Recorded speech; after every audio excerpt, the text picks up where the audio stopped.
To alhamdulillah, ban so na yi magana akan wannan matsala ba saboda gani nake kamar ta wuce. To amma abubuwa guda uku ne zai sa dole na yi magana a kai kamar yadda 'yan uwa suka bukata. Na farko shine a cikin karatun da na yi ba inda aka yi batsa, babu kuma inda aka ci zarafin kowa. Karatu ne akan duniya. Malamai in suna son su faɗakar da mutane illar duniya da yadda take halakar da mutane, da zubar da jini, da ta'addanci, da kashe-kashe, da kidnapping, da kashe ƙananan yara, duka ana yi ne saboda duniya. Sai malamai suka tashi sai su bayyana mutane duniya ɗin yadda take da kuma illar shagala da duniya har akai ana zubar da jini akai.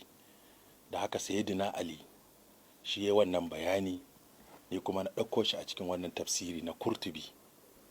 Wannan tafsirin Kurtubi a Jami'ul Ahkamil Qur'an. Kuma duk malamai sun gani a cikin tafsirin Suratul Hadid, ilamu annamal hayatud dunya la'ibun wa lahawun. Da haka ba batsa bane, ba cin fuska bane. Manyan malaman sufaye sun kawo littattafansu, manyan malaman ahlus sunna sun kawo, manyan malaman shi'a ma sun kawo littattafansu. So da haka ba batsa, ba kuma yi wannan karatu don cin zarafin wani ko cin mutuncin wani ba.